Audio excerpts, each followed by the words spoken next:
Hi good morning everyone. दोस्तों आज मैं डिस्कस करने वाला हूं इंडियन एक्सप्रेस के दो एडिटोरियल।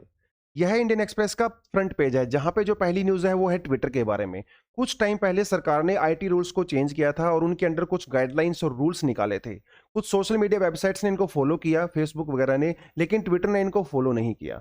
क्योंकि ट्विटर ने फॉलो नहीं किया इसलिए ट्विटर का जो लीगल प्रोटेक्शन था वो हट गया है। तो फ्यूचर में ट्विटर वगैरह के अगेंस्ट में एफआईआर वगैरह भी दर्ज हो सकती है।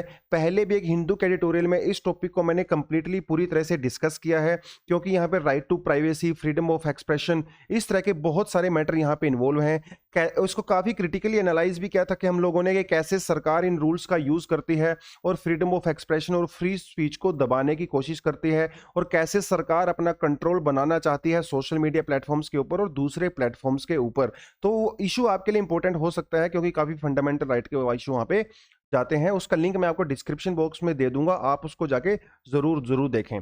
जहां तक एडिटोरियल की बात है तो मैं यहाँ पे दो एडिटोरियल डिस्कस करूंगा। पहला एडिटोरियल रहेगा हमारे फेडरल स्ट्रक्चर के बारे में, कैसे इंडिया और कैसे सेंटर और स्टेट्स के बीच में जो है क्लैश चलते हैं, कैसे स्टेट्स की ऑटोनॉमी को डिस्करेज किया जा रहा है, कैसे सेंटर उनको दबाने की कोशिश करता है, क्या क्या ऑप्शन स्टेट्स के पास हैं।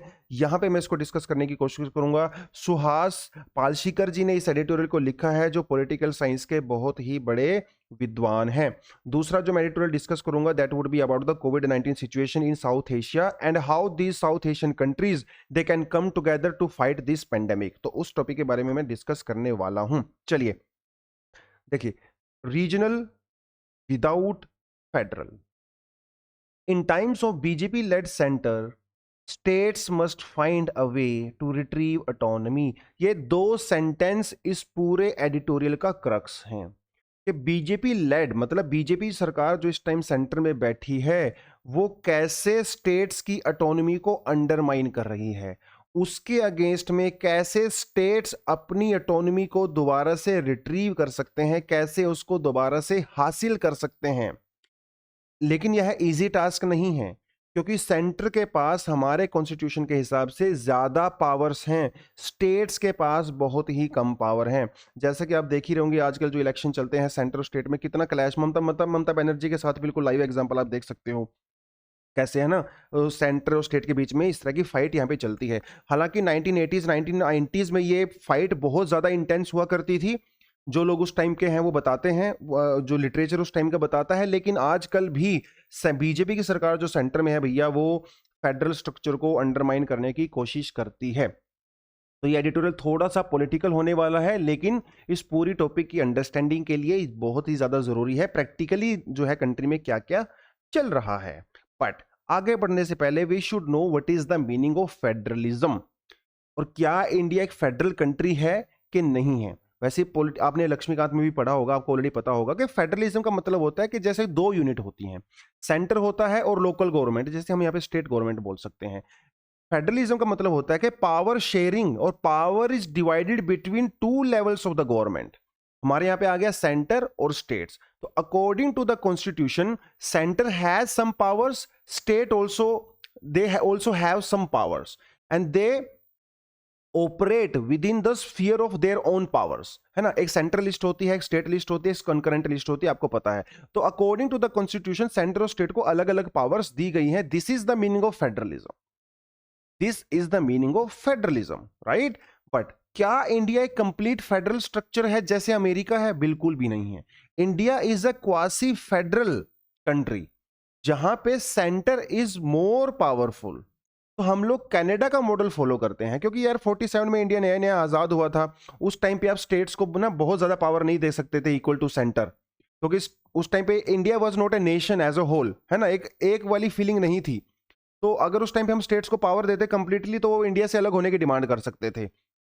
तो उस टाइम पे जो इंडिया के फ्रेमर्स थे, जो कॉन्स्टिट्यूशनल फ्रेमर्स थे, जो हमारे फोर फादर्स थे, उन्होंने यही सोचा कि सेंटर को ज्यादा पावर दे दी जानी चाहिए ताकि स्टेट्स कंट्रोल में रहें। लेकिन आज सिचुएशन थोड़ी सी अलग हो गई है। Anyways that's a separate case, थोड़ा देखेंगे उसको भी। तो चलिए क्या बोलते हैं सुहास जी ये कह रहे हैं कि recently assembly elections through of the three strong state governments that can alter the centre state relationship. देखिए अभी जो है इलेक्शन हुए थे पंजाब के अंदर, है ना, इलेक्शन हुए थे वेस्ट बंगाल के अंदर, इलेक्शन हुए थे केरला के अंदर, है ना। यहां पे क्या हुआ बीजेपी की गवर्नमेंट जो सेंटर में रूल करती है उसके अगेंस्ट में लोगों ने मैंडेट दिया, बीजेपी की गवर्नमेंट वहां पे हार गई और नॉन बीजेपी की गवर्नमेंट जो है इन स्टेट्स में एस्टेब्लिश हो गई, जिसकी वजह से सेंटर और स्टेट्स के बीच में जो रिलेशनशिप्स हैं वो चेंज हो गए हैं, राइट। तो इसी के बारे में ये पूरा जो एडिटोरियल हम लोग बात करने वाले हैं कि कैसे ये चीजें इंपैक्ट करती हैं इंडिया के फेडरलिज्म को, इंडिया के फेडरल स्ट्रक्चर को। ठीक है, Indian case for federalism is strong but the Indian practice for the federalism is weak. इसका मतलब यह है कि according to the constitution India में स्टेट्स को काफी ज्यादा पावर दी गई है, लेकिन भैया वो कागज के ऊपर हैं, वो सिर्फ कागज के ऊपर है, थ्योरी में दी गई हैं, लेकिन एक्चुअल में जब प्रैक्टिस करने की बात आती है centre is much much stronger. तो सेंट्रलाइजिंग कॉन्स्टिट्यूशन है हमारा, सेंटर को ज्यादा पावर दी गई है और स्टेट्स को तो बहुत ही कम पावर यहां पे दी गई है। तो in the federal practice become weaker particularly when there is required more. तो आज के समय में जब हमें फेडरलिज्म की ज्यादा रिक्वायरमेंट है, जब हमें स्टेट्स को ज्यादा पावर देनी चाहिए, लेकिन हो इसका उल्टा रहा है, सेंटर स्टेट से बची कुची पावर भी जो है छीन लेना चाहता है अकॉर्डिंग टू दिस एडिटोरियल, ठीक है। क्योंकि सेंटर जो है वो हार्ड लाइन अप्रोच लेके आता है, hard line federal approach. Centre अपनी स्कीम्स को, सेंट्रल अपनी अप्रोच को स्टेट्स के ऊपर जबरदस्ती एनफोर्स करना चाहता है। तो यहां पे ये थोड़ी सी ज्यादा प्रॉब्लम है। When the national leader emerges as the larger than life federal practices are eclipsed. यह सेम इंदिरा गांधी के टाइम पे भी हुआ था, जो और नेहरू जी के टाइम पे भी हुआ था, क्योंकि जब सेंटर का लीडर, और यही मोदी जी के टाइम पे भी हो रहा है, क्योंकि जब सेंटर में जो लीडर इतना पावरफुल हो जाता है, सेंटर के लीडर को जब लार्जर देन लाइफ दिखाया जाता है, तो स्टेट्स की जो रीजनल आइडेंटिटी है, स्टेट्स के जो लीडर हैं, उनकी पहचान को अंडरमाइन किया जाता है। ठीक है, देखिए the new regime brought by the BJP did invoke federal principle in 2014। जब 2014 में बीजेपी की सरकार आई थी, मोदी जी की सरकार आई थी, तो उन्होंने जोर शोर से बोला था कि हम फेडरल प्रिंसिपल को फॉलो करेंगे, हम कोऑपरेटिव फेडरलिज्म को फॉलो करेंगे। लेकिन जब प्रैक्टिस करने की बात आई तो उन्होंने अपने आइडिया को बैनिश कर दिया, उसको पूरी तरह से अबोलिश कर दिया। आज के समय में क्या हो रहा है, सरकार जो है वो स्टेट्स के साथ पावर शेयर नहीं करना चाहती है, स्टेट्स के साथ पावर नहीं करना चाहती है। देखिए यहाँ पे हिस्टोरिकल इन्होंने एग्जांपल दिया, हिस्टोरिकल इन्होंने कहा है कि federal practices has coincided with the rise of the state parties. जब जब हमारी कंट्री में स्टेट्स की पार्टी स्ट्रोंग हुई हैं, तब तब हमारी देश में फेडरलिज्म भी स्ट्रोंग हुआ है, फेडरलिज्म भी स्ट्रोंग हुआ है। लेकिन आज इसका उल्टा हो रहा है, कई सारे स्टेट्स में रीजनल पार्टीज स्ट्रोंग हो रही हैं, उसके बावजूद भी सेंटर उनकी पावर को रिकॉग्नाइज नहीं कर रहा है, यह प्रॉब्लम है। देखिए कांग्रेस का इन्होंने एग्जांपल दिया, कांग्रेस के टाइम पे भी बहुत सारे स्टेट्स में नॉन कांग्रेस पार्टी थी, स्ट्रोंग थी, जैसे यूपी के अंदर, बिहार के अंदर, उसके बावजूद भी हमारा फेडरलिज्म स्ट्रोंग था, क्योंकि उस टाइम पे सेंटर में मोदी जैसा बड़ा लीडर नहीं था जो सेंट्रलाइज्ड अथॉरिटी को फॉलो करता हो। ये यहाँ पे बात है। देखिए अगले एग्जांपल उन्होंने दिया है जम्मू एंड कश्मीर का। जम्मू एंड कश्मीर में जो उसके पास रीजनल पावर्स थी, जो उसके फेडरल पावर्स थी स्टेट्स के पास, जो अकॉर्डिंग टू द कॉन्स्टिट्यूशन वो भी उनसे ले ली गई, जिसकी वजह से फेडरल प्रैक्टिस जो है वो कोरोड हो गई हैं। मतलब स्टेट्स की जो पावर हैं वो कम हो गई हैं। दूसरे स्टेट्स के ऊपर भी ऐसा ही खतरा है। मतलब हम ये नहीं कह सकते कि क्योंकि जे.एंड.के को तो स्पेशल स्टेटस था, लेकिन सेंटर ऐसी प्रैक्टिस कर रहा है कि स्टेट्स को जो है हम लोग नेग्लेक्ट कर रहे हैं, कहीं ना कहीं नेग्लेक्ट कर रहे हैं। It was a test for India's federal dynamic that it required both central initiative and the autonomy of the specific response. Instead it's so centralisation where not required and the abolition of the centre when required is more. देखिए pandemic के time पे जो है क्या हुआ, हो ऐसा रहा है जहां पे स्टेट्स को पावर दे दी जानी चाहिए वहां पे सेंटर खुद पावर ले रहा है, लेकिन जहां पे सेंटर को कोऑर्डिनेट करना चाहिए, सेंटर को सामने आना चाहिए, वो स्टेट्स को पावर दे रहा है। क्योंकि वो चाहता है कि उसको क्रेडिट मिले जब सक्सेस मिले, और जब फेलियर हो तो स्टेट गवर्नमेंट को ब्लेम कर दिया जाए। यहाँ पे वो यही बात कर रहा है। पेंडेमिक के टाइम पे ऐसा ही हुआ, जब पहला लॉकडाउन लगाया गया तो सेंटर ने अपने ऊपर क्रेडिट लिया, लेकिन जब दूसरा लॉकडाउन, जब सिचुएशन हाथ से निकल गई थी, तो सेंटर ने जो है स्टेट्स को बोल दिया कि भैया आप लॉकडाउन लगाइए। और स्टेट्स के पास क्योंकि रिसोर्सेज कम होते हैं तो स्टेट उसको पूरी तरह से इंप्लीमेंट नहीं कर पाए, तो जब ब्लेम करने की बात आई वो तो स्टेट्स को ब्लेम कर दिया गया, लेकिन जब क्रेडिट लेने की बात आई तो सेंटर ने खुद क्रेडिट ले लिया।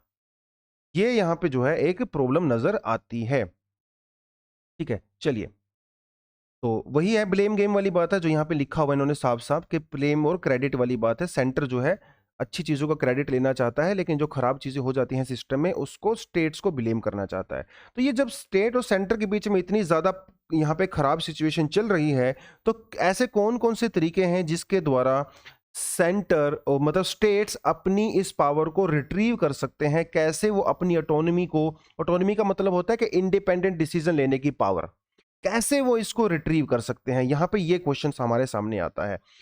अकॉर्डिंग टू दिस एडिटोरियल 4 ऐसे तरीके हैं जिनका यूज करके स्टेट्स अपनी ऑटोनॉमी को रिट्रीव कर सकते हैं। पहला है फिस्कल स्ट्रेंथ, मतलब वो इकोनॉमिकली फाइनेंशियली इंडिपेंडेंट हों। दूसरा है गवर्नेंस वाला तरीका। तीसरा है पॉलिटिकल स्ट्रेंथ वाला तरीका, और चौथा है रीजनल आइडेंटिटी। अभी इनको एक एक करके हम लोग डिस्कस करेंगे। तो ये 4 तरीके हैं, आप अपने एग्जाम में भी इन चारों तरीकों को मेंशन कर सकते हो कि कैसे स्टेट्स अपने जो ऑटोनॉमी को रिटेन कर सकते हैं, रिट्रीव कर सकते हैं। फिस्कल स्ट्रेंथ मतलब पैसे वाला लेन देन, governance, political strength and the regional power. तो जहां तक फिस्कल की बात है, मतलब पैसे की बात है, पैसे की बात है, तो इंडिया में जो मेन पावर है पैसे की, वो किसके पास है? सेंटर के पास है। स्टेट्स के पास बहुत ज्यादा रिसोर्सिस नहीं है पैसा अरेंज करने के, तो हर बार वो स्टेट के ऊपर डिपेंड करते हैं। जैसे जब भी कोई साइक्लोन आता है, कोई फ्लड वगैरह आता है, तो स्टेट्स बेचारे सेंटर की तरफ देखते हैं हेल्प करने के लिए, क्योंकि अकॉर्डिंग टू द कॉन्स्टिट्यूशन और जीएसटी आने के बाद स्टेट्स की काफी पावर सरेंडर हो गई है सेंटर के पास। तो centre is the sole authority when it comes to fiscal strength. तो यहां पे तो स्टेट कंपीट नहीं कर सकते सेंटर के साथ। दूसरी चीज आती है यहां पे आती है दूसरी चीज, गवर्नेंस वाली बात आती है। तो क्या गवर्नेंस में स्टेट्स अपने आप को सेंटर से बढ़िया प्रूफ कर सकते हैं? देखिए केरला का यहां पे एग्जांपल दिया है। डेफिनेटली केरला ने जो है अच्छा परफॉर्म किया है पेंडेमिक से लड़ने के लिए। तो स्टेट्स क्या सारे स्टेट ऐसे कर सकते हैं? तो केरला जो है ये एक तो बिल्कुल एक्सेप्शनल है भैया। आप अगर आप दूसरे स्टेट्स में जाओ तो उनकी परफॉर्मेंस बहुत ज्यादा खराब है। तो स्टेट्स ये नहीं कह सकते सेंटर को कि देखो मैंने तुमसे अच्छा परफॉर्म किया है, अपने लोगों को, पब्लिक को ये नहीं कह सकते मैंने सेंटर से अच्छा परफॉर्म किया है। तो अपनी ऑटोनॉमी कब कैसे हासिल करोगे? आप कैसे ये दिखाओगे कि सेंटर देखो आप, हम लोग जो है आपसे बेटर परफॉर्म कर सकते हैं? चाहे आप उनके साथ कोऑर्डिनेट करके करो, लेकिन जब दोनों के बीच में क्लैश चल रहा है तो स्टेट्स ये नहीं दिखा सकते। हालांकि वेस्ट बंगाल ने कुछ वेलफेयर स्कीम्स बहुत बढ़िया चलाई थी और बहुत अच्छा परफॉर्मेंस भी उसका रहा, लोगों ने उसको अप्रिशिएट भी किया, और शायद इसी वजह से वेस्ट बंगाल में ममता बनर्जी की सरकार दोबारा से आई है। तो कुछ केस को छोड़ के ओवरऑल अगर हम इंडिया में देखें तो स्टेट्स में गवर्नेंस बहुत बढ़िया भी नहीं है। तो पहला एस्पेक्ट था हमारा फिस्कल एस्पेक्ट, पैसे वाला एस्पेक्ट, जिसमें तो स्टेट्स वैसे ही बेचारे कंपीट नहीं कर पाते। दूसरा एस्पेक्ट आता है गवर्नेंस वाला एस्पेक्ट, आता है सरकार वाला एक्सेप्ट आता है। तो यहाँ पे कुछ स्टेट्स को छोड़ के बाकी स्टेट्स भी यहाँ पे अच्छा परफॉर्म नहीं कर रहे हैं। तीसरा केस आता है हमारे पास पॉलिटिकल ऑटोनॉमी। पॉलिटिकल ऑटोनॉमी का मतलब होता है कि क्या रीजनल जो पार्टीज होती हैं वो इतनी स्ट्रोंग हो सकती हैं कि वो सेंटर को चैलेंज कर सकें, या सेंटर को ये कह सके कि देखो हमारा भी वजूद है, आप हमें ऑटोनॉमी दीजिए, आप हमें रिसोर्सेज दीजिए, और ये जो क्लैश है इनके बीच में वो कम हो सकें। यहां पे ये बात है। लेकिन पॉलिटिकल वाले स्ट्रक्चर पे अगर हम लोग बात करें, centre time to time states के एडमिनिस्ट्रेशन में इंटरफेयर करता है। Centre time to time states में जो पॉलिटिकल पार्टीज होती हैं, स्टेट्स में जो सरकारें होती हैं, उनको डिस्टेबलाइज करने की कोशिश करता है। कैसे करता है? स्टेट ब्यूरोक्रेसी के थ्रू कोशिश करता है। इसका एक लाइव एग्जांपल आपको देता हूं।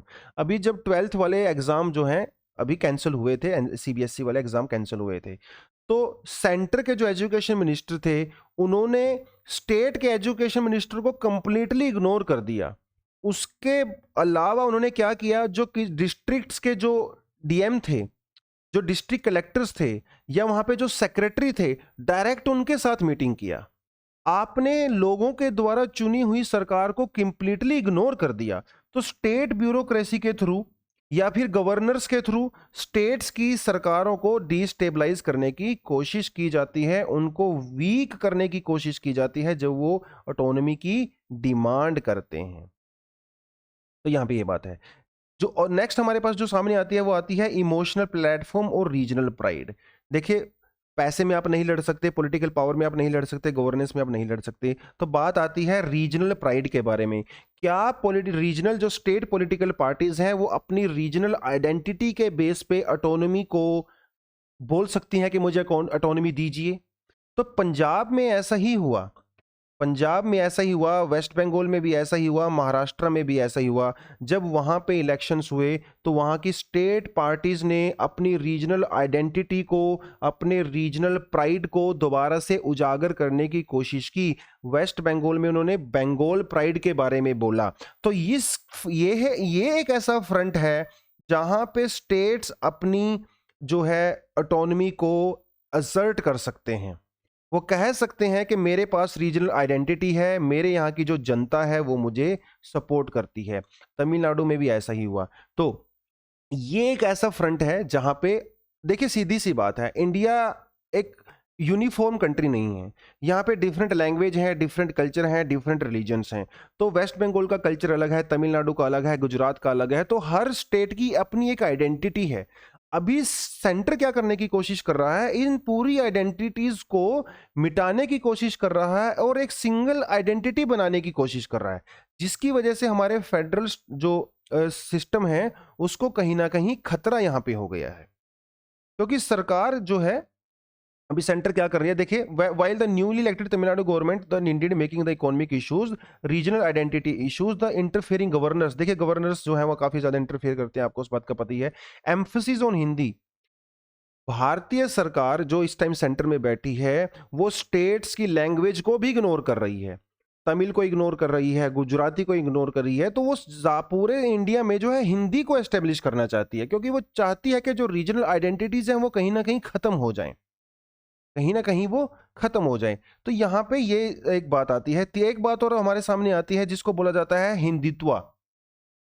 जो सेंटर में सरकार है वो हिंदुत्व की बात करती है, रीजनल आइडेंटिटीज को, रीजनल कल्चर्स को इग्नोर करके पूरी कंट्री में हिंदुत्व को ही अप्लाई करना चाहती है, और चाहती है कि इंडिया में सिर्फ हिंदुत्व के नाम पे ही वोट मिले, हिंदुत्व के नाम पे ही सारी के सारी पॉलिटिकल पार्टीज एक दूसरे से लड़ें। कुछ स्टेट्स में यह है सक्सेसफुल भी रहा है, जैसे आसाम वगैरह में, लेकिन मोस्टली स्टेट्स में यह अभी सक्सेसफुल नहीं रह पाया है।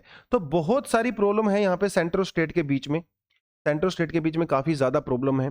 तो चार चीजें इन्होंने ऐसी बताई जिसके बेसिस पे स्टेट्स अपनी ऑटोनॉमी को कर सकते हैं। कौन कौन सी थी वो? एक आपके पास था फिस्कल पॉलिसी, है ना, एक आपके पास आता है गवर्नेंस, एक आता है पॉलिटिकल स्ट्रेंथ, और एक आता है आपके पास रीजनल आइडेंटिटीज। तो दोनों, देखिए कोऑपरेटिव फेडरलिज्म की बात है, इंडिया इज अ नेशन, तो इसको हमें एक साथ जो है आगे बढ़ाना है। अगर आप आपस में ही लड़ते रहेंगे तो डेफिनेटली उससे कोई बेनिफिट होने वाला नहीं है। जो ब्रदरहुड वाली फीलिंग है, जो नेशनहुड वाली फीलिंग है, उसी के लिए खतरा है। तो अगर आपको लेके आगे जाना है कंट्री को एज अ होल, तो सेंटर और स्टेट को कहीं ना कहीं कॉम्प्रोमाइज करना पड़ेगा। सेंटर को रीजनल आइडेंटिटीज को एक्सेप्ट करना पड़ेगा, और स्टेट्स को भी ये एक्सेप्ट करना पड़ेगा कि मुझे सेंटर के साथ चल के ही मुझे बेनिफिट होने वाला है, मेरे लोगों को यहाँ पे बेनिफिट होने वाला है। तो ये पूरे का पूरा एडिटोरियल जो है इसी चीज के अराउंड घूमता है। थोड़ा सा पॉलिटिकल है, लेकिन प्रैक्टिकल सिनेरियो जो इस टाइम पे ग्राउंड में चल रहा है उसके बेसिस पे कैसे सेंटर स्टेट रिलेशनशिप्स चेंज हो रहे हैं वो आपको समझने की जरूरत है। इंडिया में हम लोग क्वासी फेडरल सिस्टम फॉलो करते हैं जहां पे सेंटर के पास ज्यादा पावर्स होती हैं। तो अभी इस एडिटोरियल में इतना ही। तो सेकंड एडिटोरियल के लिए मैं जो है दूसरी वीडियो बनाऊंगा, आप वो भी चैनल पे देखिए।